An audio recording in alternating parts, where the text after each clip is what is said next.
Is it bad form to just start a podcast and be like, dude, fuck yeah, OG won the international? Is it bad to just like spoil the thing you're talking about right at the top? I never decided. I think it's fine. I think at this point, maybe if we had done this podcast like immediately after we can pretend like we did, right? Like, I think that anyone looking at the timestamp on this could just pretend like it is. Yeah. Right? Because like OG just won. I teleported straight from doing the finals panel and closing out the show straight to California. You got here really quickly. This podcast. It wasn't that bad of a flight. People said we weren't even going to do a second one, so I feel like they'd be happy that we're here, right? Regardless of the... That's my reputation coming in, to be fair. Be fair. If we break past 3, it'll be some kind of new world order. Then you can you can like rid yourself of that reputation. At least 2 of my podcasts have gone to 2 episodes. I don't think they've ever gone to a 3rd. So. I'm gonna have to like wrangle you. I'm gonna bring the microphones to you. I'm gonna find out where you live. I'm gonna be like, Cap, come on. The good news, though, I found a way to actually like start the podcast. Okay. I paid someone to make a jingle. Hype. It might be. I didn't even ask you if it's good. Like I promise, I haven't even showed it to you yet. Who made it? Because somebody contacted me, so I'm sure it's the same person. Was it he's a NA Dota guy, Akira? No. Really? I got the guy who did the Winter Bloom, the first music pack. Oh, you got a real professional. Like his name's Pomodi. Okay. Jeff. He was in some of the video contests. I think I have him on my laptop. Oh, my laptop's muted. That's really uninteresting. We'll play it in the audio. I'll play it for you. I'll drop it in the track. There's like a... Oh.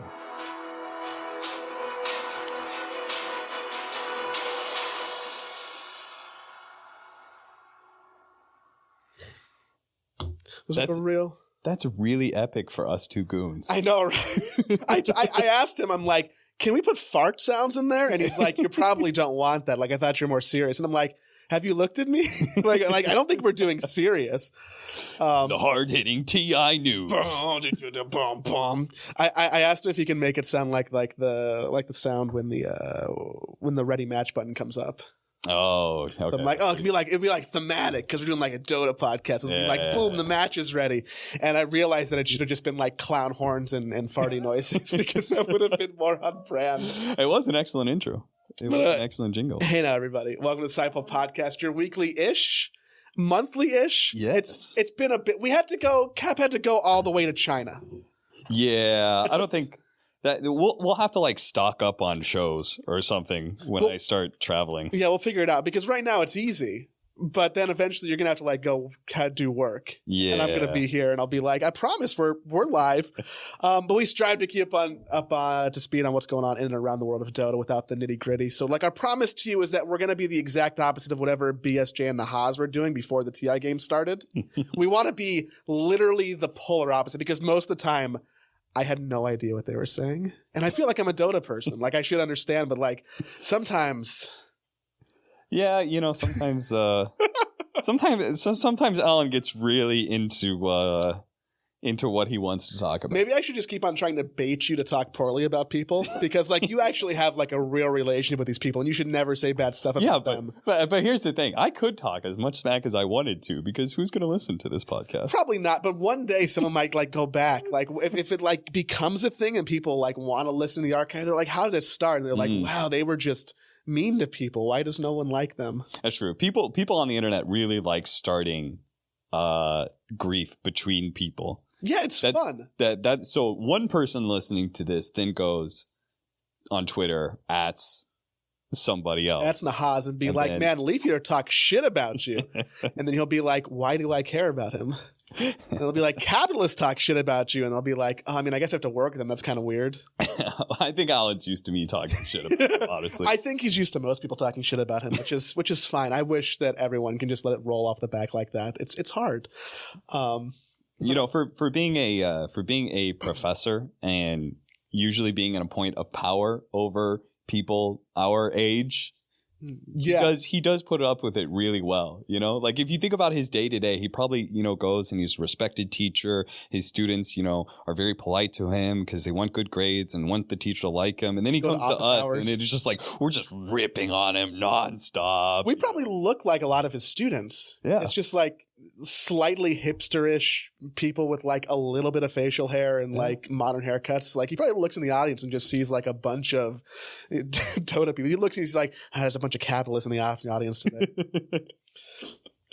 All with the swept over hair and the dude, it's cool. I let my beard grow out with post TI. The post TI depression / lethargy has really gotten to me. Is it a depression? Have you felt like you just like sit at home and get to do nothing? Like, do you reward yourself by just being lazy? Yes, I really do. I was exhausted at the end of TI. I was so exhausted. How hard does jet lag hit you? Jet lag hit me harder than it's ever hit me. I think in part because I was so exhausted about TI. I think this was honestly, I think for me anyway, it was the most exhausting tournament that I've worked. I think, and I have no data to back this up, but I think you might have been like one of the talent who were on camera or live the most. Yeah, I'm pretty certain. I'm like almost 100% certain that I worked the most outside of like Slacks and Casey. Yeah, who were like running around doing content pieces and actually doing a bunch of crazy stuff. But like you casted, you were on the draft panel, you were on the real panel, you did VO during the event. So like that's you should renegotiate your rate. You should be like, hey, do you see how much more work I did than everyone else? Like I know how you know exactly how many compendiums they sold. You know the kind of people they hire at Valve though. They're all like you know how there's that thing about like how Valve makes the most money per employee, right? So like all those people have to be like really driven and really smart. And like I'm just an asshole who talks about video games for a living. You know, I'm not like a programming genius. So hey, pay me more. I don't really think they have a whole lot of respect if I went up there and be like, if you guys don't pay me more, I'll boycott TI. I would love. Great.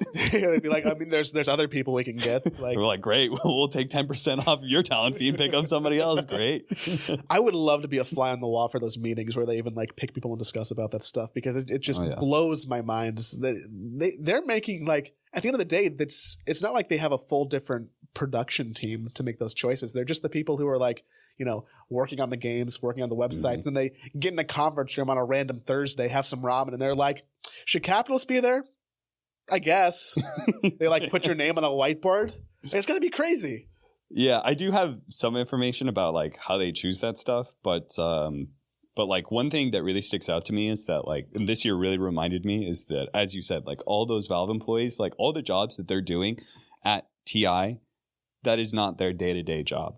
And it's really impressive how well they do their TI job, considering that they go fly home and then, you know, on Thursday, they're worrying about what the Underlords update is going to be looking like. You know, it's pretty crazy to me. Meanwhile, I finished TI, I'm exhausted, and that's all. That's my entire focus. Like that's all I do. It's for any other company that would be like a full-time yearly position, multiple. Yeah.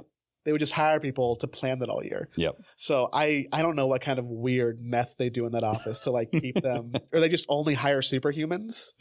That could be. I was fortunate enough to like go see the Valve office a couple months back, and I felt like everyone around me was just like a better person. And it was, I'm like, oh, hey, how you doing? I'm no one important, I promise. Wow, you make really crazy graphics. You're an insane artist. You are literally 30 times smarter than I am. Like, I'm sorry that I'm like breathing your air. You probably need extra. That's a little bit, yeah. It's intimidating working with Valve almost always because you know how smart and talented those people are, and you also know they like control your fate. In like a very real way, they control your fate of your career. And then on top of that, like I actually had a really good experience with one of the Valve employees, and turns out that he actually did stand-up comedy. And I was just like, I was sitting there going like, wait, so you do your job at Valve and you're a better entertainer than me. Like you could be on the panel right now and probably be better than me. Can you write me some jokes, please? I'm just sitting there going like, God, that's so unfair. And also, they just get to take time off to be in Shanghai too for a couple weeks. Like, just man, it's I don't know how anyone can ever feel good about applying there, because I'm like, what can I ever offer the company? Yeah, probably nothing. I mean, but at least they make a thing that we love, so that's cool. We can just appreciate either the money that they pay us to go to events, or all those smart people have a lot of smart ideas about what TI should look like, and I think this year was, from a production standpoint, possibly the best TI yet. I still hold like TI6 in very high esteem. Maybe that's personal bias, but I think that was like the best TI panel. I think that was they had a lot of like really great ideas at that TI, and they brought some of those ideas back for this TI. And I think like TI6 and TI9 for me were like the best products yet. So what about TI9 did they like change from TI8 that you think makes for the better? Well, I think bringing back the drafting panel was smart. There's a lot of things that still can be done better. The panels were a little bit disjointed and stuff. There's a better way. There were too many segments in a way. There was going from a main panel to a drafting panel into a single person little bit, and then going into the game. I think that's probably a little bit too much, and there's probably a better way to be able to utilize some of those roles. But overall, I think it was a good idea. It makes panel more interesting to watch. I think it's like a false sense of action happening when you go from different casts, rather than having one group of people fill a lot of time. I was a fan of how much they varied the different panels this year. Because I feel like in the past we've fallen victim to like, you're going to see these three people in the same pod, and you might just move the pods around. But everyone was broken up, and you got to see like pairings of almost everyone. Which is fun for different interactions. I like that about that was what we did for TI6. I like that part for TI6, but that was maybe because talent was I think talent was worse back then. So we needed to be able to have like one group of people working together so you could build that synergy and like build up the dynamic that you wanted on the panel. And that was something that I don't think was needed for TI9, because we just have better panels nowadays. Yeah. As like my producer brain thinks like, oh, I'd kind of almost want the same people together all the time, just because I know that like these three people can riff really well together. Yeah. And you never know if you just like sticks a random person how they're going to react, and it might be awkward, and then it might not be good for them. You know? Yeah. So nowadays we have like better panelists. For example, like I worked the last panel with Trent and Lacoste, who are obviously newer like talent to the scene and are like great panelists. And I think in general, Valve has a better idea of like who works well together and where they can like plug in people and still make great products. So they're still able to have that variety, but now we've brought the consistency of like always being able to make good products. I think I didn't watch all of TI for obvious reasons. I didn't either. I watched a good chunk of it. I'd love to see their red line list, because there has to be a whiteboard somewhere that has like, we cannot put Cap on the same panel with Rich ever, because bad things are going to happen. That exists in someone's brain. No, I think that's absolutely true. I'm curious of like, what's like the vibe of you? What's like your process of been getting to TI? Like, I mean, you get on a plane, you fly to Shanghai. Yeah. Someone probably, you get a name at the airport that says like Austin with it on a slate. Yeah. You get in the car to go to a hotel. I mean, let's start at the very start, which is you get that. Once upon a time, it was a Skype message. Other times, I think now it's email. It's even been a Discord message before. You get the invite.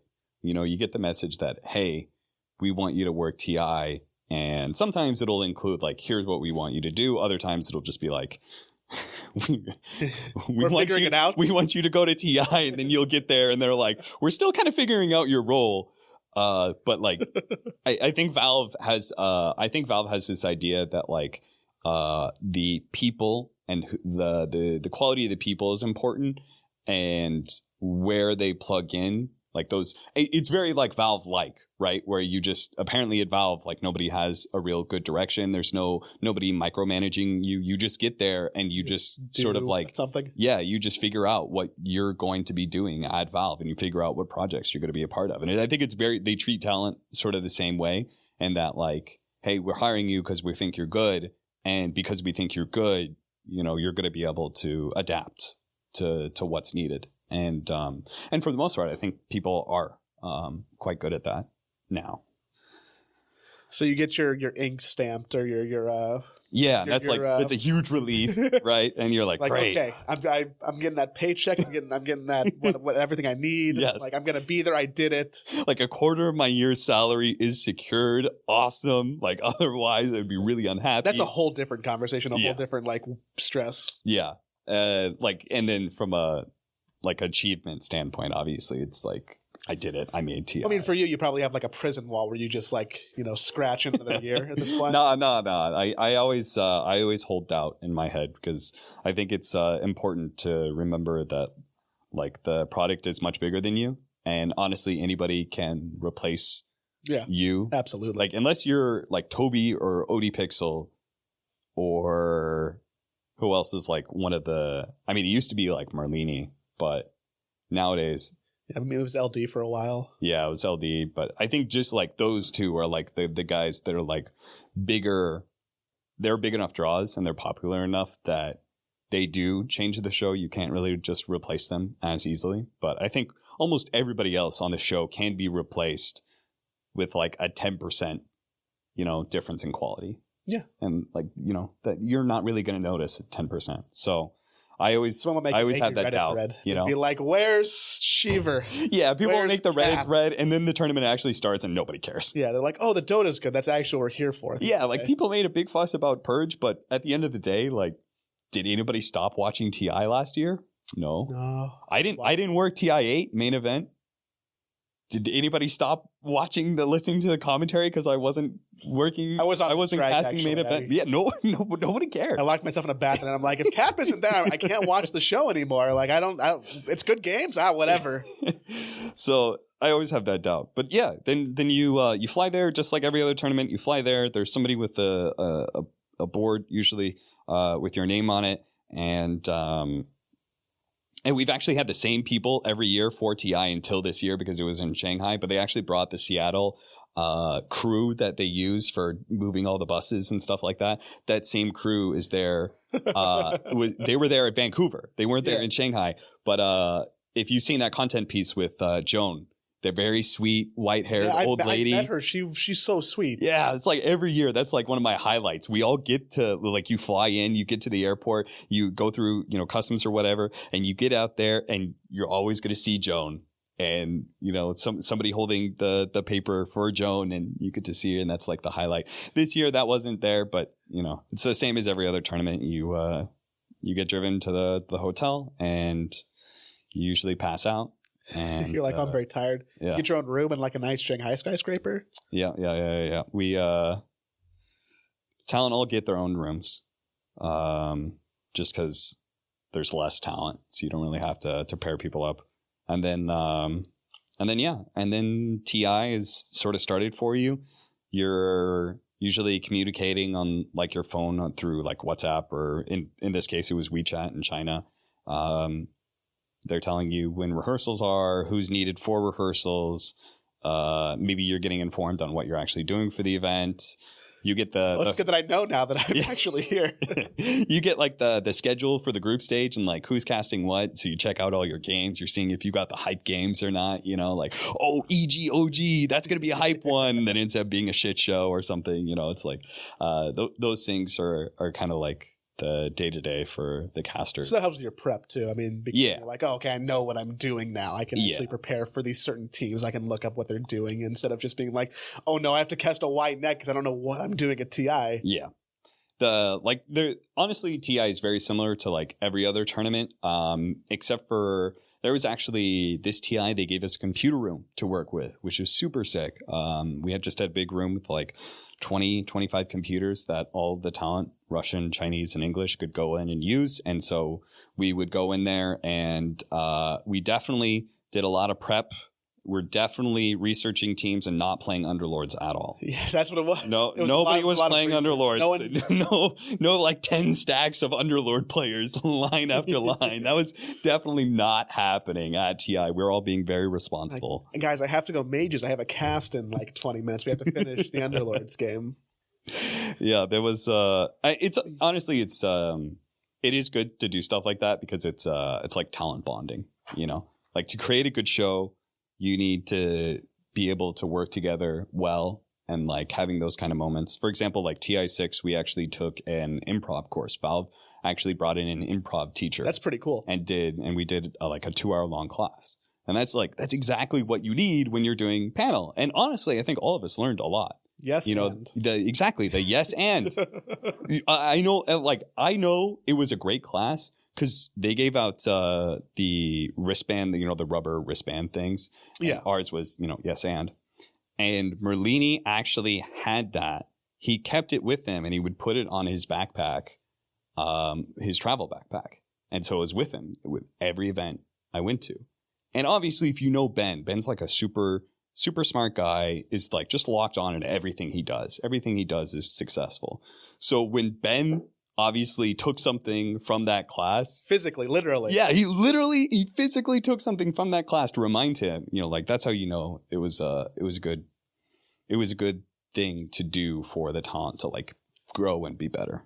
Yeah, because I mean, ultimately, you are kind of working with your friends too. Yeah. So you get to these events and you're like, hey, I haven't seen you in a couple weeks, couple months. Like we can enjoy each other's company. Yeah, TI is always the best time for that. It's like just a big social gathering for all the talent.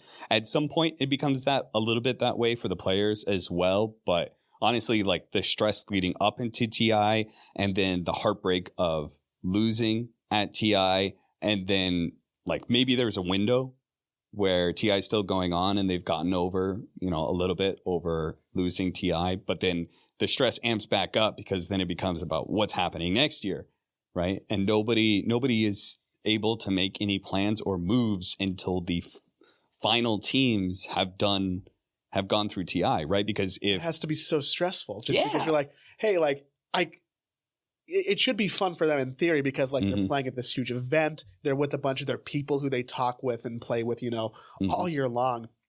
Like it's really cool to be there. But then they're like, oh no, I actually have to play well. Oh no, I am playing well. I can't talk to anyone. Like my friends are my enemies. Oh no, I already lost. Maybe I don't want to be with my team anymore because I don't want to be with them anymore, period. And like, oh, I can't talk to these other people. You know, some teams even like leave TI early. They're like, oh, we've been eliminated. Let's just go home. Oh yeah. The Chinese teams are very notorious for always leaving whenever they're at events. I remember like the first time that really happened, like actually caused a bit of a kerfuffle was Manila Major, the big one with PGL and everything a while back. Yeah. And it was Secret.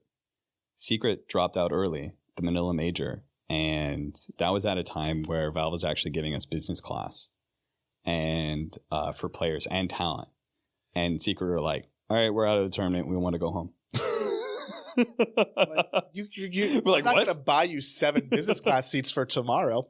I was thinking, I'm like, do they pay their own airfare back? Because it has to be so expensive to just on a whim be like, I'm going home.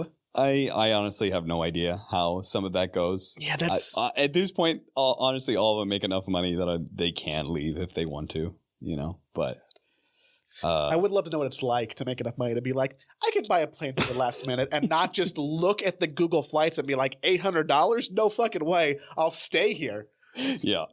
Especially in like some of the beautiful countries that we're in. Yeah. Take a vacation. Yeah. Like enjoy. Did you do any of like actually enjoying Shanghai? Did you have any modicum of free time? Not during the event. No, I was completely swamped. I was exhausted every single day. But I stayed one extra day. And that extra day, I spent time with Kyle and BSJ and a friend of Kyle's and BSJ and his girlfriend. And we went out to, we actually did an escape room in Shanghai. That's cool. It's like the only English escape room. I was going to ask you the English one because I'm like, I feel like escape rooms require a lot of reading. Yeah. I don't think anyone you said can speak Chinese. Yeah, no, that was actually BSJ's girlfriend does speak Chinese as well as Kyle's friend.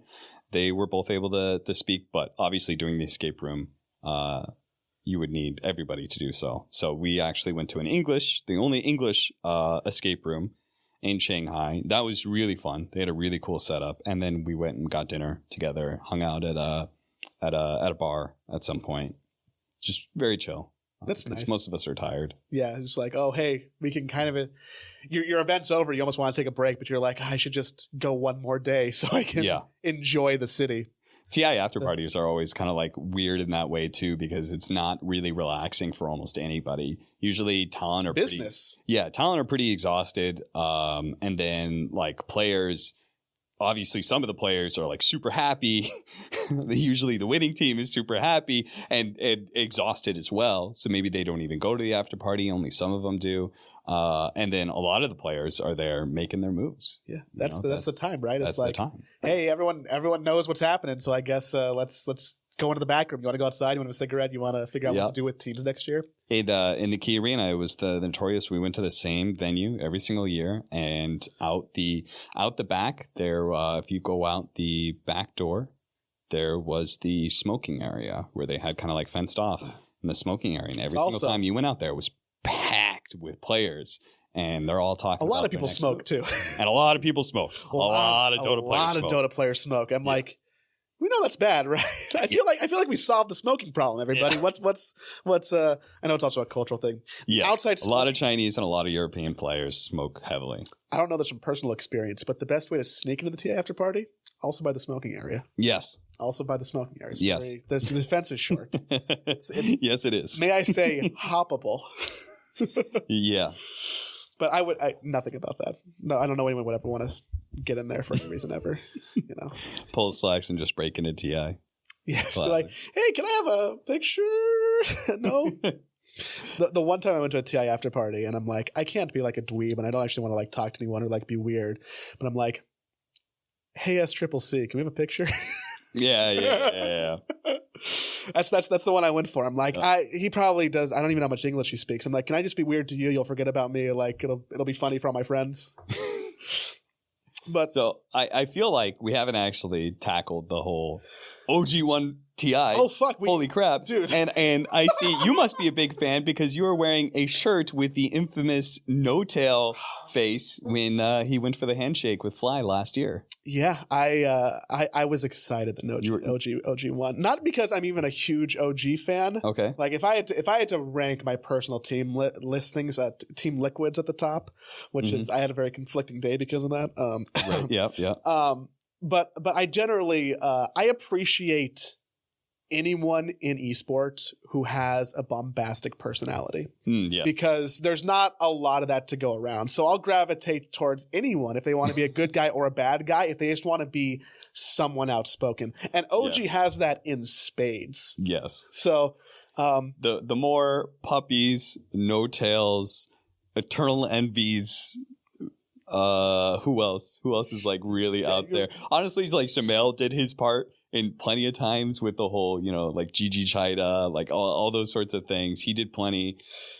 PPD, of course. Like any outspoken personalities like that are just good for Dota. Yeah, good for entertainment. People want, people follow players in Dota more than you do in traditional sports and even other esports.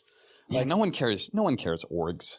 Yes. In Dota. It's just nobody does. It's very mild. Like I'm gonna like the next Team Liquid team because like I do like the org. Mm-hmm. But aside from that, like if EG had completely different players, I'd be like, whatever. For any team. I mean, Newbie came into TI this year, just bought a new team. I'm like, okay, like I don't really have any attachment to you. And we were talking about last podcast, right? Did, like whether or not the Chinese teams would like adopt, or the Chinese crowd would adopt Newbie. Did the Chinese crowd adopt? Not really.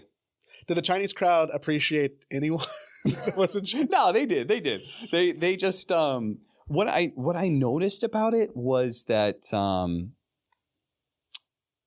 the crowd really wanted like the opposing team. They really wanted you to know that they supported LGD and not you. Like there was specifically like there was an LGD versus somebody matchup in like one of the opening series, and I remember it was like there were some boos for the opposing team the first time around, and then the second game it was like dead silent when the opposing team came out.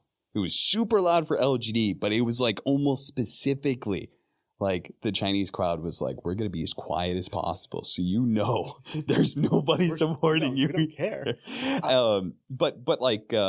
But when it wasn't, LGD especially versus somebody else, when, it was Western on Western or even, like one of the other Chinese teams versus somebody else, it was actually relatively loud. A lot of people got their jimmies in a bunch because they're like, oh, the crowd isn't being fair. And I felt weird because I loved it. Yeah. I was eating up. I appreciated the fact that I'm like, oh, this is cool. This is different. Like, I don't care if they're being rude per se. They're the home team. It's the same thing with we were talking about players having the bigger the personality, the better it is for Dota. Crowds have personality too. That's why Birmingham is honestly the best crowd for me, because they have by far the most personality of like any of the esports crowds that I've ever been to. Unique chance if you just act different way to different teams. Like, any of that stuff is fun. Like, I got hardcore booed at Birmingham because I made fun of Paul on the final panel for having his UK suit. I was like, that's ugly. And like, I got booed hardcore. I thought it was hilarious. And, and I think many of the people there thought it was hilarious too. Like, they want to be able to play that role. Like, Philippines is only second for me now as like an esports crowd. And that's because their enthusiasm is higher than anybody else. But there's no like personality to it. It's just crazy. It's just loud enthusiasm. Yeah. I always like when they do the CIS region Counter-Strike events. Because they're just always it's either unique chance or they're crazy loud, deafening loud. Yeah. It's like, oh man, this is so cool. I want to go over there just to be part of one of these crowds. Yeah. But, we're talking about the main event of TI, but really TI comes up in two different big unique chunks over the course of the event. And the first one, the one that starts all the drama, is the group stage at the beginning. We get 18 teams that are at TI. They split into two different groups of 9, and they play each other in like a round robin format. Each team plays every other team in their group. It's a best of 2 series. So they play 2 games instead of 3. They get a point for every game they win. And the top 4 teams in each group advance to the upper bracket, which is much more advantageous seeding for the main event. And the bottom team in each group gets eliminated. So right from the beginning, there's some events where like group stages matter for seeding. But at TI, group stages, if you're eliminated in group stages, you're not only kind of laughed at or shied away, you're also taking home a much smaller portion of the prize pool. Much smaller. It's like crazy smaller. I can pull up the numbers. It's very small proportionate to everything else. Isn't it like 50K to like 500K? That kind of jump. It's almost like 10 times more when you don't get last place in groups. You're still granted. It's like, oh hey, I made like $50,000 to get last place at TI. That's still a nice payday. But the difference between not getting eliminated, it's weird because the group stage almost makes it inversely interesting, because the main event you're like, who's going to win? Yes. But in the group stage at a certain point, it's like, who's going to lose? Yes. The entire excitement happens. And it's I think there was an interesting factoid about like how no team has started in the lower bracket at TI and won the whole thing. So like being upper bracket, I think really does matter. But what everybody wants to know is like who's going to bottom out. And every single day there is like, especially this TI, there was an expected team that was really low there in the rankings, or potentially even bottom of their group, after day 1, day 2 or whatever. And, the conversation would always be like, are they actually going to go away? Out? Yeah. What's going to happen to them? Yeah.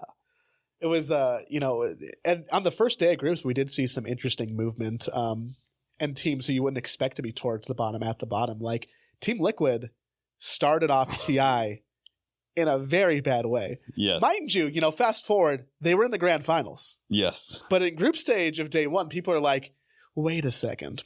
They have a new player. They have Weehaw playing for them. Are they going to be okay? They did well at the last event with him, but like, why are they losing to teams who we think they should beat? Blitz told me on the very first day when I was talking to him about Liquid showing after, day 1. He told me he was not surprised by Liquid's performance. And he said Liquid will only get 2 kinds of placings at this event. They will either get bottom 4 or they will get top 4. There is no in between for that team, right? They're at either extreme. Yeah, that is the way it's going to go. And obviously, after day 1, it looked like they were going to be a bottom 4 team. You're like, oh well, I guess you're right, Blitz. It's there were a lot of people saying, like, I think it was Kyle who was really hot on the Vichi's a bottom 4 team.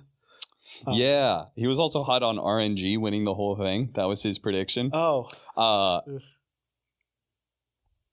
I'm sure it's fine. I'm sure it's fine to say this. We did actually get a bit of a pregame talk, and one of the things that we were told was that like Valve that like we were told that not to worry too much about being wrong about stuff. Like that's part of the fun of like panels and casting and stuff is like, you don't need to play the safe bets and worry about like people laughing at your predictions or whatever. You're not betting on the games. Yeah, they're personally. Like, if you feel strongly about something, go for it.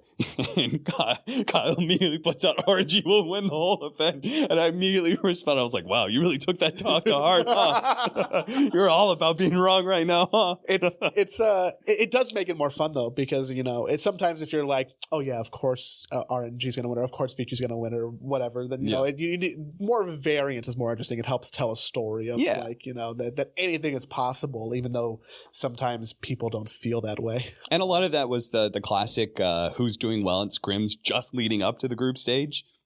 So there's like so many different performances that happens at TI, right? It's the starting scrim days, it's the ending scrim days, it's groups day by day by day, and then obviously the main event, and like the performance and who thinks who's the best varies like very wildly from. Is any of that data in your mind ever like really accurate?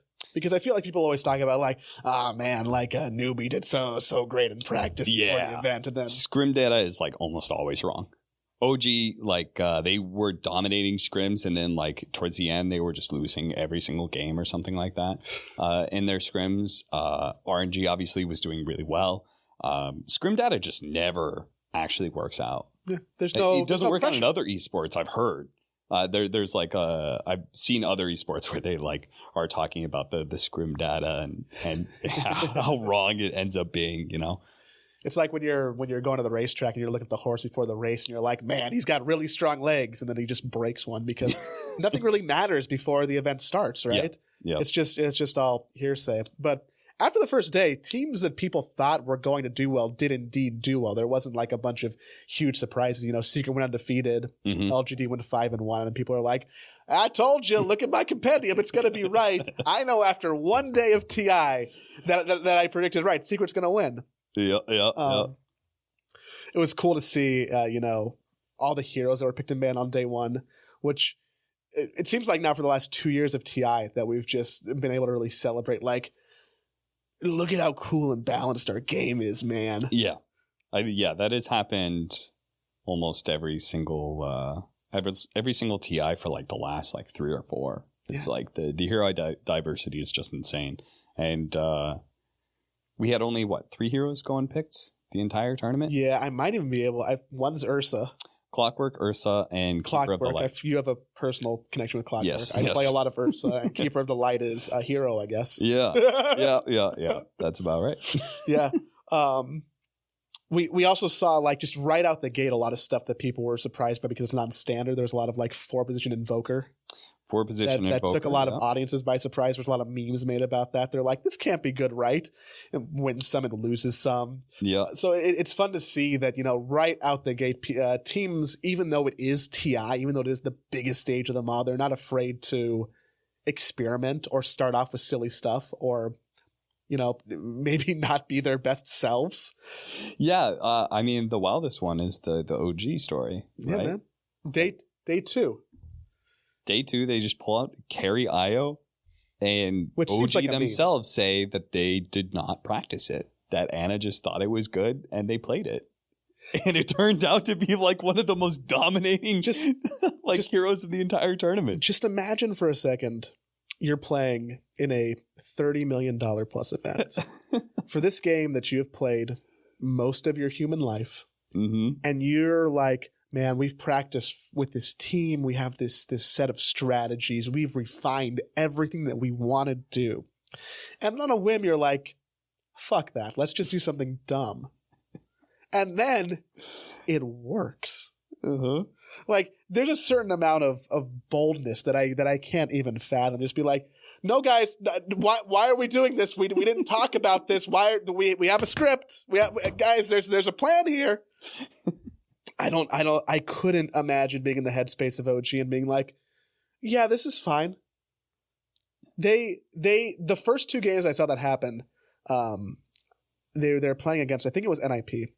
Mm-hmm. And I'm like, oh, this is silly. They must be doing this against NIP because they think NIP is like a joke, or like the rankings don't really matter, or like they're having a good time. This is the type of bad manners that I like, because I'm like, oh, this is almost condescending. It's like, we can do whatever we want because we're so much better than you. NIP was like really low in the rankings at that time. OG was doing really, really well for themselves, and it was like, oh, it looks like they're just clowning on them. They're clowning around. But then when you win and then you do it the next game, the exact same thing, almost the exact same thing. They had a different carry hero the same game. I think it was like Troll Warlord instead of Medusa or something. It's like, oh no, they actually think this is good. And oh wait, it actually is good. And then suddenly, on a dime, with just one frivolous pick like that, the whole story, not the whole story, a large chunk of the TI story comes about OG playing a support hero as a carry. Yeah. That's what everyone wanted to talk about. Yeah. That's what all the Reddit posts say. That's what all the analysis are talking about. That's why, or are they going to ban it this time? Or surely they're not going to ban it, or someone's going to think how to play around it. Oh, they're still not serious. That's what all the pro players all of a sudden, like you'll look at some of their pub matches at TI, like after the first time OG plays it, and they're all playing it because they're like, is this a thing? They're trying to figure out whether or not it's good, like really quickly, what's good against it. You know, like they're trying to get that feel for what it. Could you imagine being a casual Chinese high MMR player at that point in time, where you're like, why are all these pros coming into my game? But like, they're at TI right now. They're playing Carry Wisp. What's going on in my pubs? It's what was going on in all of our pubs, I guess. It's fun. I couldn't. I'd like to put myself in like Ice Frog's headspace and think, you know, he tried so hard to make that hero not the most overpowered support hero, and then all of a sudden it's the most overpowered carry hero at TI. Yeah. No one else has done that, right? Yeah, I think Ice Frog definitely has the hardest job when it comes to balancing, and he does a really good job of it. But no matter what, no matter how good you are, the game is going to get broken at some point in time. And this was Carry IO, Alchemist. There was definitely some broken stuff. Yeah, as the tournament progressed, it seemed like Alchemist was the hero that's like, we can't let anyone play this. Yeah. It's silly, and that started to reflect, outside of TI2. Everyone's like, oh, we can't let Alchemist in any game ever. OG dominated day 2 with the whole, we're going to play a carry Wisp, a carry IO, but there was other, things, Secret still went undefeated in day 2. Mm-hmm. So now we're 2 days in the event and we're like, hey, my compendium predictions, they're definitely right. I told you guys Secret's going to win. Mm-hmm. Liquid go 1-3. They're now like almost at the bottom of the group, which gives more credence to Blitz being like, yeah, man, bottom 4 team, no problem, right? Yep. And the flip side of that is now everyone's talking about Na'Vi early on in the group stage because they're just... They're almost they're in the upper bracket. I think they ended day 2 in second place. Yeah, they I think by day 3, I think they had already solidified upper bracket like 100%. There was nothing that could change, and that was just one of those like over performances that you were like, whoa, I can't believe that. Yeah, it's so you see these teams you expect to do well and these teams you don't expect to do well just flop rolls, which is what's cool about TI groups. I mean, it's cool about all groups, but it just feels so much more special at TI. Yeah. Walking through more of the days, it's day 3 was rough for Chaos because they were eliminated and they still had like 6 games to play or 3 matches to play. Yeah. So, You know, that drama that we almost want to have of like, who's going to be the tiebreakers? Who's going to get eliminated? In Group A, it's like, okay, we know who's going to get eliminated. We don't have to worry about that. I guess everyone should just focus on Group B, right? Because it's just, it looked, I don't know if people felt bad for Chaos. I don't think they got a lot of reception or love on the internet. It just seemed like people wanted Matumba Man to do well since he was kicked off Liquid. But aside from that, it seems like no one's really gonna remember them. They'll just be lost to time. You know, I'm quite sad that Chaos went out bottom. And that's because Matumba Man had a plan. If he met Liquid at any point in time in the main event, he was going to try and redo that exact scene with No Tail.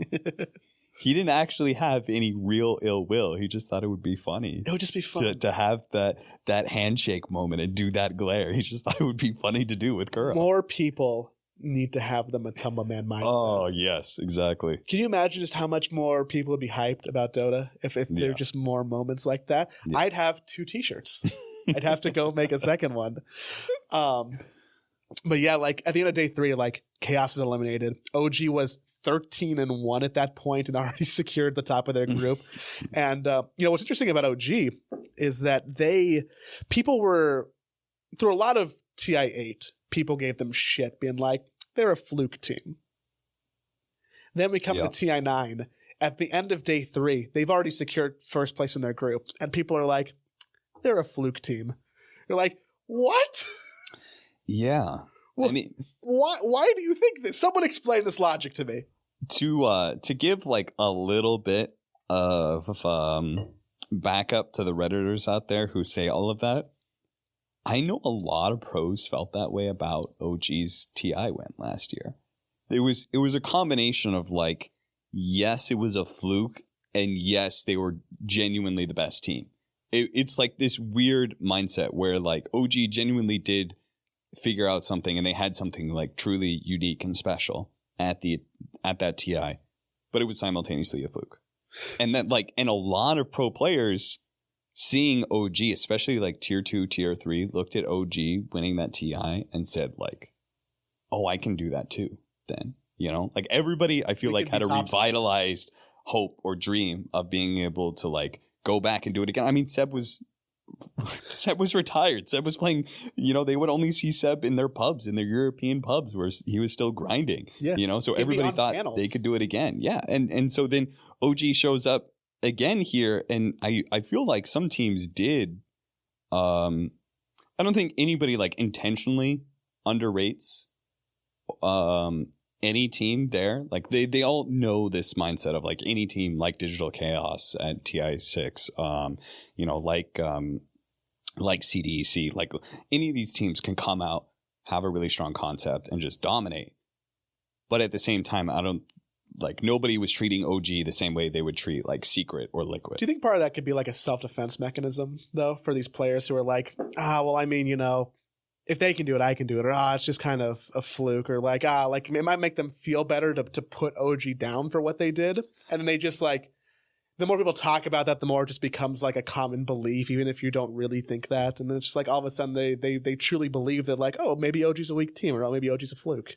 Yeah, and like in both the negative and positive sense. And like being able to put them down, but then also in the positive sense of saying like, if they can do it, like I can also do it. And like, at TI, like anything's kind of possible as long as you just have the right mindset. I think a lot of pro players, like I've talked to so many people who just like love everything that Seb did once they got to see like with the documentaries and stuff, like his impact on the team and the things he's saying. Like all of them are like, this is exactly like what you Where's our Seb? Have at TI. Seb. Yeah, exactly. Like a lot of people like treated Seb at that point in time like a role model and like how they should be a good teammate. And you know, it continued this year as well, because obviously OG had a great game plan and had that looseness to be able to go and like trust each other and like pick up carry IO and dominate the groups with it. Just do silly things. It's fun to see people do silly things, I think, regardless of what the situation is. Yeah. Day 4 of groups, the last day was interesting for me because I was like doing the math for my fantasy league about tiebreakers. I'm like, I'm going to figure out who's going to play all these tiebreakers. There was like a beautiful mind like board. It looked like my house was like a scene from Dexter with enough red string to be like, I know the answer. And then somehow we danced around the thousands of possible tiebreaker scenarios to just have these really clean groups that broke down. Group A, the people who made it out were LGD, Secret, Newbie, TNC. Mm-hmm. And Group B was OG, Vici, EG, and VP. VP was pretty cool because they didn't secure their upper bracket spot until their very last game of the group. You don't often see that happen, but it was they were up until the very end. Everything they did was very important. And we talked about Digital Chaos being eliminated at groups. NIP was the other team that was eliminated from groups. It was kind of like them and RNG at the bottom. But eventually on day 4, it just became clear that like NIP, I don't even know if they were playing poorly.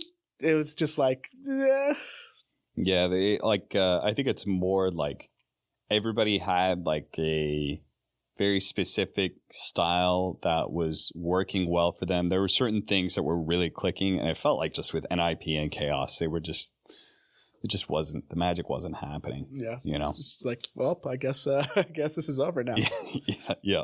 And there's a break. I think there's like a day break between the groups and the main event. Yep.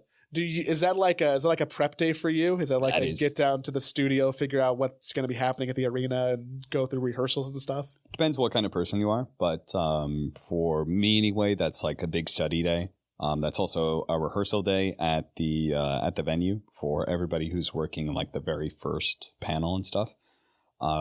So they have to go do that kind of work. But for me, it's like a really big study a day because there's so many matches. There's 4 games going on at once, and you're only casting one of them. Yeah. And so there's always situations where like you think you casted the epic game and you go out and everybody else is talking about some other epic game and you're like, damn, I got to go back and catch up on that. I thought I had the good game. Yeah. What are you guys talking about? And like you go out and like all of a sudden Carry IO's a thing. And you're just like, what? what do you mean? This is a joke, right? You want to go get lunch? And they're like, no, hold on. You have to look at this. This is serious. Yeah. And so that's the day to like go back and like figure out what everybody's playing, write down whatever notes you have. I had some other prep work that I did that was different from any other year, that I focused a lot more on just like catching all the interviews that were happening the day before the group stage. So obviously some of them weren't like actually put out until like the group stage actually started, and I didn't have time. So I went back and like just went through as many interviews as I could and just saved whatever anecdotes about the players I could, just to like reference those in a cast or in a panel when it was a good time. That was like my prep work. That's cool to tie into those content pieces. What? Sorry. It's cool to tie. It's cool to tie like your cast into those content pieces, because it makes it look like you've seen the whole broadcast, even though you're like, at the desk ready for the game. Yeah. Especially like even the press stuff that happens like that is outside of the actual TI production. It's like those sort of stuff. Like there's only going to be a limited amount of people who hear that sort of stuff, and then you just look a lot more in tune with what's going on in the scene if you can reference the fact that, oh, Zai said this about what the group stage means or whatever. It's like Zai said something about like how the break day is the most important day of TI. He said that in an interview. I thought that was like super interesting. Yeah, right? It's like, and it's true, because once TI starts, like everyone every day is exhausting for you, and you don't have the time, or you don't have the energy to like really change your entire game plan. You just that's why being in the upper bracket is such a big advantage, and why the group stage matters so much is that, and the upper bracket teams are always, one of those teams is going to be the one that wins TIs, because you play less games, and you have that potential to like have a mess up and still be okay, still be able to recover. So it allows you to be able to play more freely. You can play Carry IO in upper bracket main event because you're not worrying about, we're going to get knocked out of the tournament because we played Carry IO. Yeah, you can have more fun with it. And also you might even get a second break day. Yeah. If you do well enough. And True. That's all the time to prep. Yeah. You were on the floor this year, right? The panel was? Yes. And that's not always the case for TI. Like sometimes it's like in Yeah. the arena, or sometimes you're in like a back room. Yeah. What's the energy like doing that panel in the middle, like the middle of the arena? It gets so loud sometimes. That was the cool part about being the floor of the arena, is that was the loudest crowd that I have ever heard. So you would be sitting there like getting ready for your cast, and LGD would come out, and just this explosion of cheers. And so that part's really cool. That it also helps like energy wise with casting. The opposite of that is when like the very first day we go really late and like nobody's there because it's Western versus Western teams, and like nobody like I'm like sitting in the I'm like, I remember at one point in time I'm like, I'm casting TI and I'm casting this epic match, but nobody's making any sounds because everybody's gone. It was like 1 a.m. or something. Yeah. It was really late. Yeah. That happens, I feel like, in most TIs. That last day of the first day of the main event, like that last best of one, people are like, hey man, it's like midnight. I gotta go like get dinner or something. Yeah. But the circumstances of it being 2 Western teams in China, people cared a little bit less even. So yeah, you just run around the arena and be like, hey guys, no one's here. I just have free raid. The first day of the main event is probably the second most exciting day for me, just behind like the grand finals, because I love the best of one elimination games. I realize that they can be problematic for the players because they're like, we've got all this way. What do you mean we want to play one game? That's not a representation of our skill. Yep. But there's an excitement that you can't really match when you know that it's just like, hey, there's one game and that's it. We're all going to play one game. Something silly could happen. Something dumb could happen. We could pick the wrong hero that we wanted to ban, and we just that's it. We have one game. That's all you got. Those games, Mineski versus Na'Vi. Unfortunately, we saw Na'Vi like drop out of TI early after what looked like a promising group stage. Yep. People were excited because Infamous, the South American team, won their best of one, and so they're like, "Hey, everybody, look, South American Dota, it's real. They deserve the spot," and they do. Yep, they do. I don't even want to sound like I'm making fun of that. I'm making fun of the people who think they don't, because it was cool to see them pass up there. Team Liquid was in a best of one elimination game, which people probably wouldn't have suspected before the event, and they're like, "Oh, hey, we remembered how to play Dota." They beat Fnatic in one game. They're like, "Hey, we're still here." I mentioned earlier, Alliance literally picked the wrong hero in their game, in their best of one elimination game. I came out of TI wanting to be friends with everyone on Alliance. Oh yeah, that was my takeaway. Well, that was one of my big takeaways from TI, is that every piece of content they made, I think, was the most entertaining. I think they seemed like cool, genuine people who like actually are like someone I would want to have a drink with. I'm like, oh, these Alliance guys seem cool. Like now I'm an Alliance fan again because I really like the team. I'm really excited they're staying together. I mean, that's what I was talking about before, like our last podcast, right? It's like you're friends with Insania? Yeah, Insania, like really cool guy, but all those guys, right? And in that moment, right, where they are in their banning phase and they're running out of time and they think they're banning Gyrocopter, but the time runs out and instead they pick Gyrocopter, screwing up their whole lanes, like really messing with their strategy. They had to run off lane Faceless Void, which has not been a thing for like 3 years as a result. Like this literally kills their hopes for TI, and they were a good team too. And that moment happens, this like half a second screw up that just changes like potentially your entire life, because who knows how far Alliance goes from there. And the captain, Insania, makes this big screw up, and the first thing that comes out of Boxy's and Mickey's mouths is how to fix this and how it's going to be okay. And for me, that was one of the best moments I've ever seen at a TI. having someone screw up your future, basically, in that kind of mess up, which is a really understandable mess up, but in those sort of high pressure scenarios, so many people do it. Like we talked about the pressure cooker, like people just break, they lose their minds. The like instantly being able to go, it's okay, we can fix this, I think is so powerful. And it's exactly what people learned from, like having, like seeing like people like Seb and like how important it is to be able to support your team and build them up, right? And be able to back them when some of these things happen. And they almost managed to do it anyway. Yeah. Despite this monster screw up, they did their absolute best just to fix it, and they almost did it. It would have been such a cool story if they had, but it turns out they go out, and it seems like most of that team staying together as well. Yeah. So that moment happened, and they still have faith. Dude, the power of friendship, right? Yeah. The power of friendship, man. It's becoming like such a big thing in Dota. It's so weird.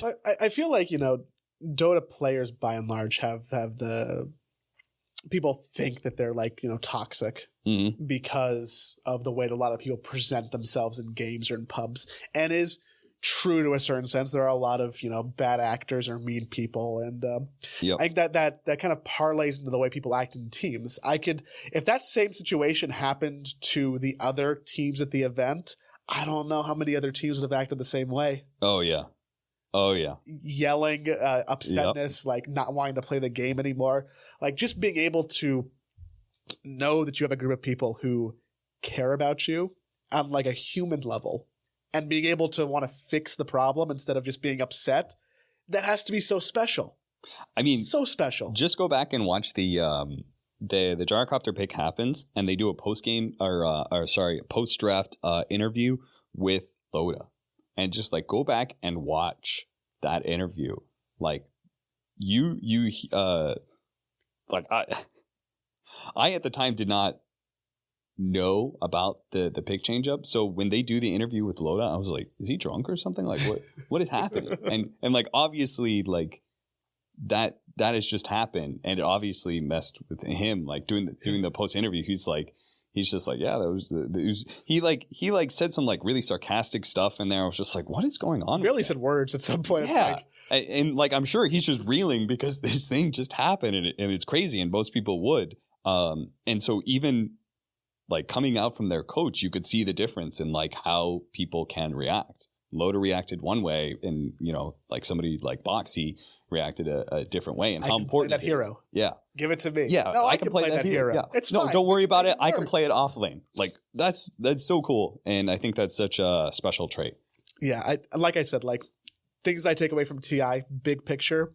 I like that team. I want to follow that team. I want to support that team. I think that's so cool. And I also just want to support anyone who wants to be nice to each other. Yeah, that's nice. It's a shining light in Dota, right? Yeah. Moving on to the event, we had OG versus Newbie in the upper bracket. And then OG, in the face of everyone else, played more Carry Wisp. Yep. The talk was like, well, will they ban it? Or will they know how to play against it? Or surely they won't do that on the main stage. And they still did it. A story that just carried its way through the entirety of TI. This dumb hero. It baffles me that they were able to make that work, and that and it had such a big impact. It had such a big impact. When you think about people who win TI most of the time, they had a certain strategy that people had to waste bans on for certain heroes. Yeah. If you look at like EG winning TI, that was a time when people had to ban techies, right? Yep. You had to ban techies against EG. So you're wasting an entire ban and giving the other team an advantage because they can do something that no other team can. Mm-hmm. And that even changed the whole meta of Dota, because after stuff like that, they started there's 3 bans now before the first pick. Yep. So even with those 3 bans, it's so powerful that people had to not let OG have that one single hero that I don't think anyone else played. Secret played it once or twice, maybe. Yeah. Secret definitely played it at least once. At least once. I know they played it at least once. I think they played it twice. But so now OG just gets to go run roughshod on this upper bracket because people have to ban a hero that people still think might be a joke. Yeah, like I mean, they left it out against who did they leave it out against? Was it? Oh God, that's one of so the many upper bracket games. teams, Yeah. right? And it's just like it gets picked, they win, and it's just like, oh well, I guess we learned that lesson the hard way. Now we have to win 2 games in a row to survive. That game was exciting because, or the upper bracket day 2 was also exciting because a lot of people were really hyped for the EG Secret game, another series that we see a lot of at these big marquee events, and Secret, basically undefeated in their group, loses their first upper bracket game. Yeah, that is. I think a lot of that has to do with the matchup of EG versus Secret, and I think that's something that we don't talk a whole lot about Dota. But there are like teams who just match up better against other teams, and so I think Secret did suffer in the fact that they had to match up against evil geniuses. Like, who knows what Secret versus OG would look like, for example, like that could have very well, if that did happen, could have changed the entire narrative of TI, but instead they run into evil geniuses, and EG proved to be the stronger team on that day. So yeah, the team on that day, but then you move to day 3 and then suddenly EG is losing to OG and you're like, yep. So they beat Secret, but no one's beating OG. Is EG even a good team now? And suddenly you're questioning, like, these teams are making top 4, top 8, and you're still questioning, are they good? Like, how come they can beat Secret, but they can't beat OG? Yep. And OG dominates that series pretty heavily. It was rough. Yeah. It was quick too.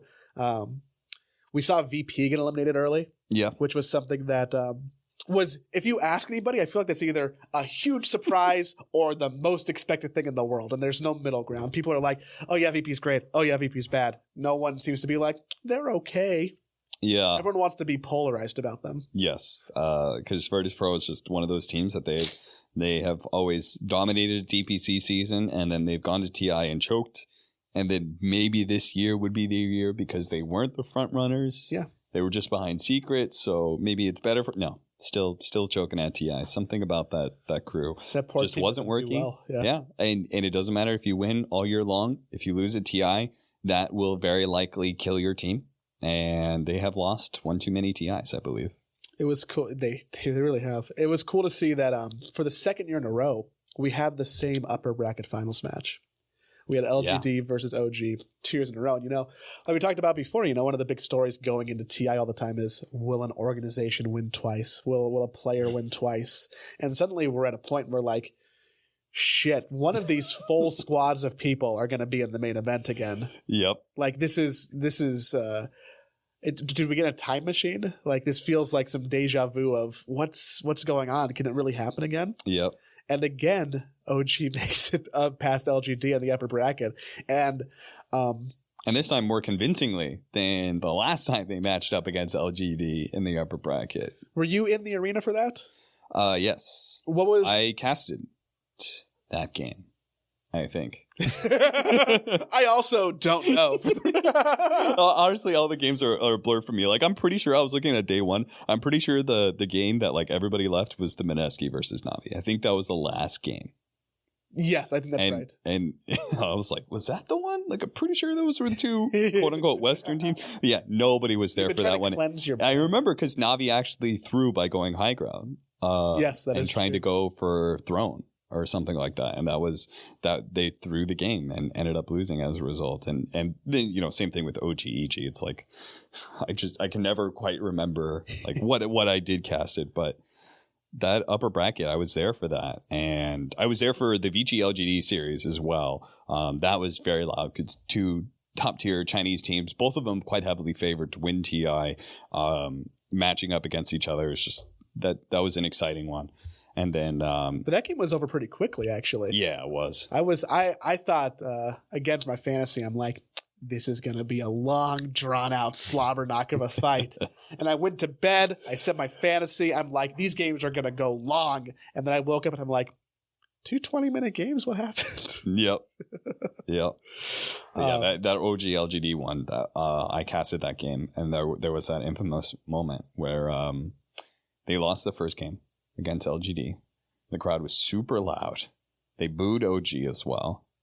And then they win game 2. And Seb does he stands up from his chair and he puts his hand behind his ear and he does I can't hear you. I love it. I can't hear you, crowd. And that was such a good moment. I love Seb for doing stuff like that, because I'm sure there are some people at the crowd who absolutely hate OG, but I'm sure there's a lot of people who appreciate, the gall to egg people on even more. Yeah, every sport, everything needs a good heel. You always got to have a good bad guy. And if Seb's going to play that role for the Chinese crowd, like, great, they have someone to root against. They were already rooting against you, but now if you want to love to hate someone, that's great. Yep. OGD made it to grand finals again. Liquid faced LGD in the lower bracket finals, which was, suddenly we talk about Liquid, this team who earlier were like, oh man, they might get eliminated in groups, is all the way in the top 3. Yeah. They do this crazy lower bracket run. So they stormed through TNC, EG, Fnatic, Secret, RNG, Secret, and then end up matching against LGD. Like some of those teams are like very clearly bottom 8, but like some of those teams are like quite strong, and they just managed to nobody's done that before. Yeah. Nobody's gone through the lower bracket from the start and made it to the finals like that. Yeah, that's you can't knock beating EG and Secret, if nothing else. Like, those are impressive wins. That's a big resume to get there. And then you're like, oh, officially at this point, someone is like, there's going to be like are we going to have another our TI back-to-back champion? Yeah, somebody's going to be the 2-time. And Someone's I thought going to be that. It was so fitting that they had that interview with Kuro. And, he said that if anybody's going to win it twice and it's not me, I want it to be Notel. And it was so perfect. The fact that they matched up against each other, the fact that Notel had to talk with Kuro after groups and said, see you at the grand finals. Like, there were so many storylines that just worked. That's stuff you would write in like a fairy tale in anime. It's like, if I was trying to script TI, I'd be like, so these 2 most famous Dota players are going to meet, have a cigarette, and be like, see you in the grand finals, buddy. Smash cut, anime opening, 36 episodes of filler, and then suddenly, oh, hey, we're here. All of a sudden, Kuro has this long, flowing purple hair instead. He does a hair flip, looks back. See you there. So we got our OG Liquid finals. Someone was going to win TI twice. No Chinese team in the finals of the Chinese TI. Yeah. Which, for better or for worse, I almost wanted LG to be there just because I want to know what the crowd was going to do. I wanted LGD to be there for very many, many, many reasons. I'm a big fan of LGD.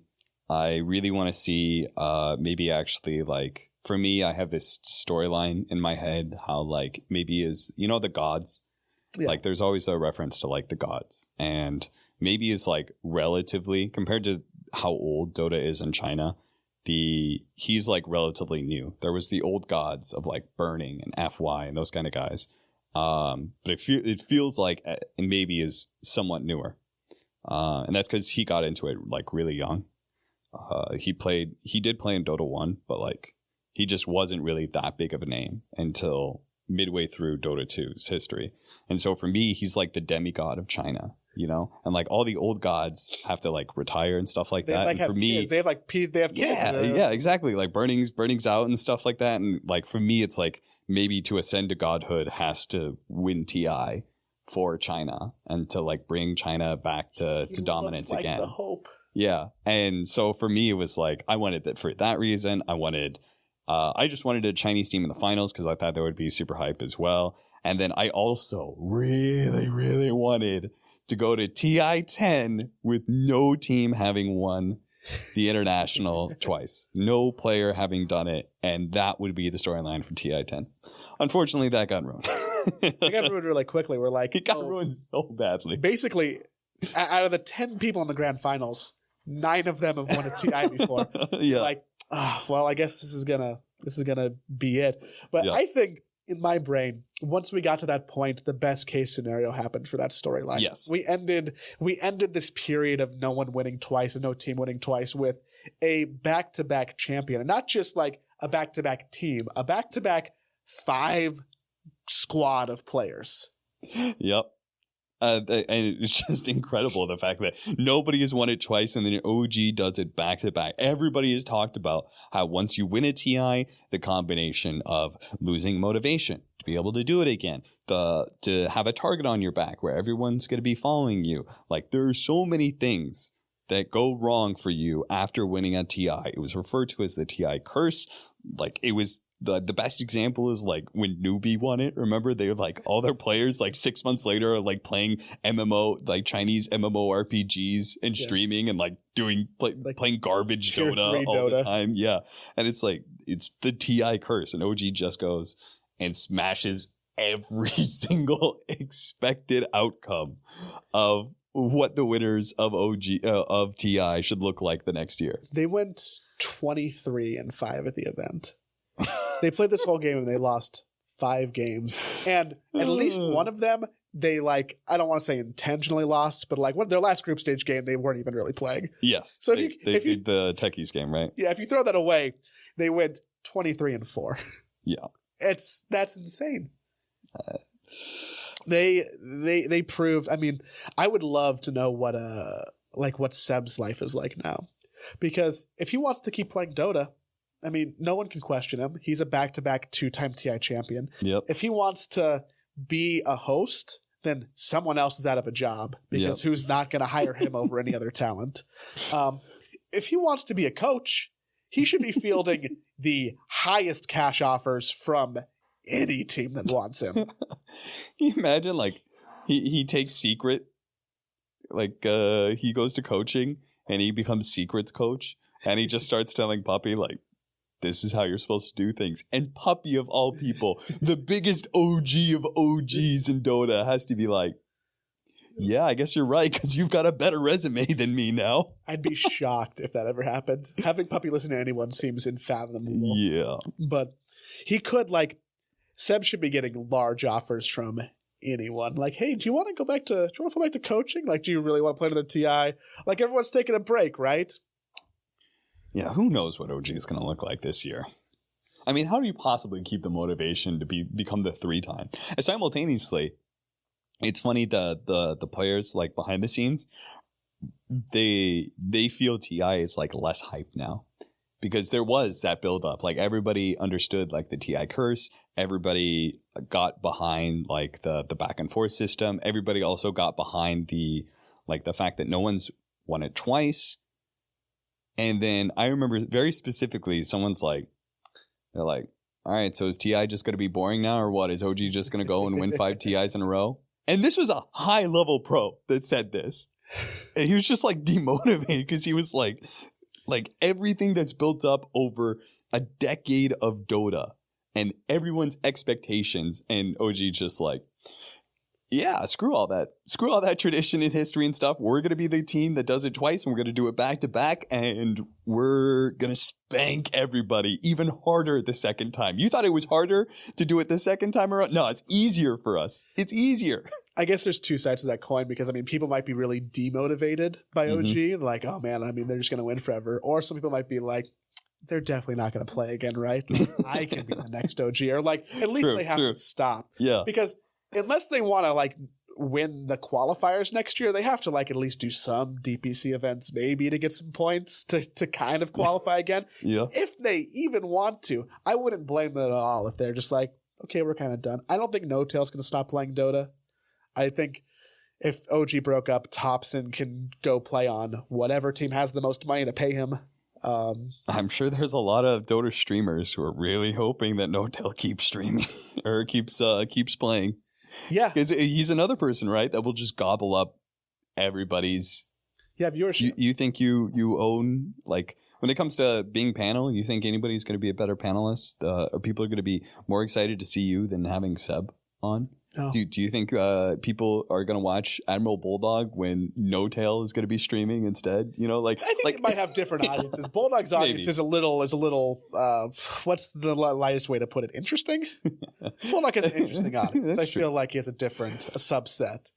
But That's true. anyone else aside from Bulldog Yeah. is hurt by No Tail streaming. Is hurt by Arteezy streaming. Yeah. Hell, even Arteezy's probably hurt by No Tail streaming. Yeah, I think that's all true. And like there was that interview talking to them like post TI, like how do we do it again? And like No Tail's like, you can't look at it that way. Like I'm more motivated to be the 2-time. Like you can't be more motivated to be the 3-time, right? Like that can't be possible. You've already made history. Diminishing returns. Yeah. Like, maybe he's the most motivated to be the 3-time. There's no way he's the 4th time or the 5th time. Like no one does that. It doesn't happen, right? Yeah. Anna's gonna not play Dota all year, then he'll just show up at TI and be like, "Hey guys, I got this idea. We're gonna play Carry Witch Doctor. Yeah. It's gonna work." Anna's already announced that he's going to be taking a break, I think. Good for him. I'm sure he has more money than he literally knows what to do with. Anna's like, what, 20? He's really young, yeah. He's very young. I sincerely hope that he has like a human who. I hope he hired a money manager. I hope that guy has someone to deal with his finances. Anna seems like all my interactions with him, he seems like a pretty down to earth, like just quiet, nice guy. So I have high faith that he will be a well-adjusted multimillionaire. He's gonna go buy one of the islands off Australia. He's gonna be like, I guess this is mine now. This is gonna be Dota Island. Hey Valve, do you want to put servers closer to me? I'll pay for them. Like he could probably do that at this point, right? You know what's so crazy? Like for me, it's like whenever I think about that, it's so weird. Of like, you know, I worked.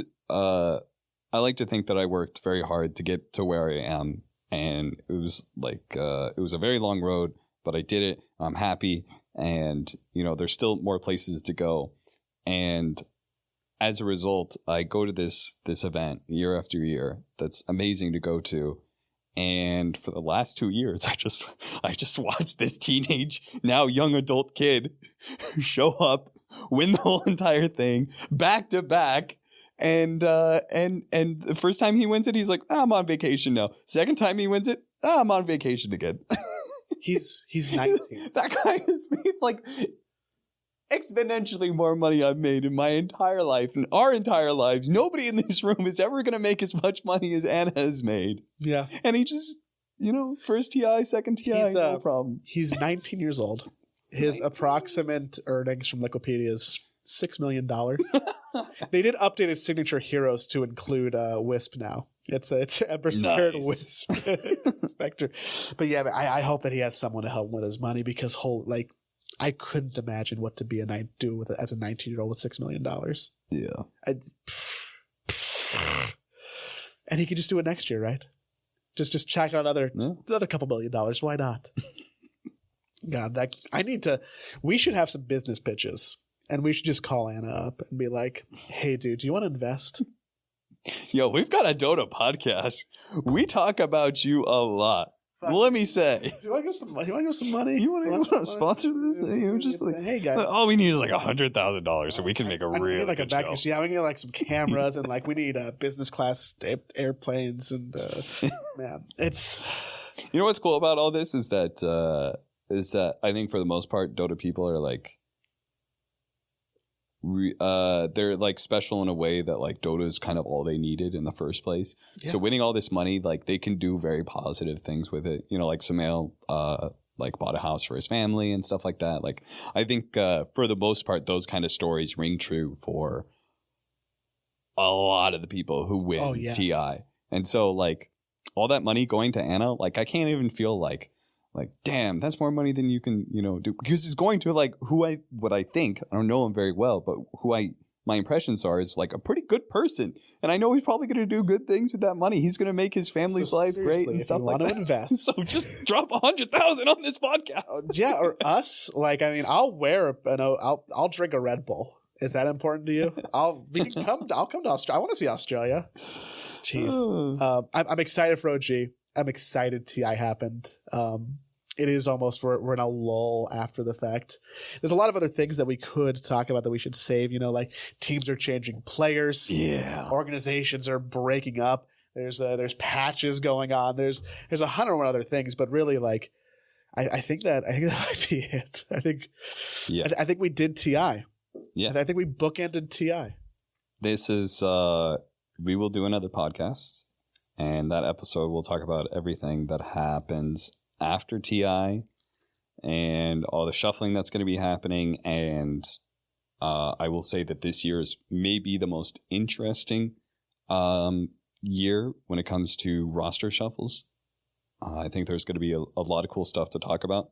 So I'm glad we're not going to talk about it because how much do you know, but you won't say right now? I don't know a whole lot because honestly I don't try and know. That seems healthy and well adjusted. it's like what do I gain by knowing? Like obviously some information comes to me. Obviously I see some stuff at the after parties and stuff like that. But it's like I gain nothing by knowing before other people. If anything, it kind of robs me of like the hype of like when it's first announced. Yeah. Like, oh, you see this new roster? And like, oh, I get to see it in, the big unveil and stuff like that. That's really cool. So honestly, I probably only know like 25% of the roster. So there's a lot of stuff out there that like I don't know, and I will be super excited to talk about for next. Because even though it's been a couple weeks after TI that podcast. we're making this, like it's still we don't know what's happening. There's still a lot to be unveiled, even though there's going to be the minors are starting soon. Yeah, we haven't gotten any announcements about majors or minors, right? We know dates, but we don't know like who we don't know or who's where. doing it or where's doing it. I don't know if I can go to one North America this year. I don't know if I have to go to TI10 Stockholm. That's probably the one big thing we didn't say. That is the one thing I'm know. gonna go to Stockholm. I think. TI is returning to Europe. I think I'm gonna go to Stockholm. It started off in Berlin, right? Germany. Yeah, Gamescom. At Gamescom, and it's gonna return for TI10. Return to Europe. I'm gonna go. I think I've decided already that I'm gonna go. Nice. I'm gonna tell everyone that I'm just gonna be busy in August next year and go to Sweden for the first time. Well, I hope I'm gonna go. I would assume so. I don't know, man. Last time I worked grand finals panel, it didn't work well for me the next year. So, here's hoping. Here's hoping. Yeah, Anna give us money. Valve give Cap a spot at TI. If you want me to do a morning show for you, like you know my email probably. You can find it. Let's just hire everyone, right? Yeah. Please. Pretty please. But thanks for coming and hanging out again, Cap. Absolutely, it's my pleasure. I appreciate your time. I think I had a good time. I think people might enjoy this even if they're surprised, they're going to be like, "What's this on my podcast feed? I followed it, and I guess we're here again." I mean, honestly, like you guys see this very nice setup that we have. You also don't see the fact that we have an entire podcast outline written down, and that's all done by Leafeater here. Oh, don't. All I do is I show up and sit in the chair, and then I derail the podcast as much as possible. But the truth is, no one would listen if you weren't here. Yes, no one wants to hear. No one wants to hear what I have to say. So when you try and go day by day, and I skip over things all over the place, you can do nothing. You have to sit there and watch and suffer as I ruin your entire outline. We're not even talking about Nick, who's sitting here switching the cameras. He probably pressed the space bar like 10,000 times in the last hour. Nick, now I'm talking. Go back to me. He's very tired. No, thank you. Damn it. Someone might not even watch the video version of this. That exists if you're listening to the audio version. You can watch us the whole time. Yeah. That's interesting. We can thank Blink for making this possible. Thank you. They're letting us do this, which is cool to have an outlet. Cool. That's nice. So they got a whole thing you can follow. There's more podcasts. But we'll be back. And until then, thanks for being here with us. Fuck. I think I figured out how to start it by this point, but I don't know how to end it. Is there a Dota related ending? You wanted the jingle to be the find match. What's a good? I don't know, like when the aged explodes. GG is too east. That's too. That's not creative enough, right? I feel like we're better than that. It's also very how do you do, fellow kids? I say GG in my everyday life, and sometimes I'm embarrassed by it. When something bad happens, it's like GG. Yeah, me too. So, okay, thank you. We'll see you later. We'll talk to you later. Listen to us later. We'll be back. Hit the next follow week, button. That helps. Hit or the follow next button. month, or One of next the two. year. It's going to be before next year. TI10. See ya. So it's the TI10 pre-show.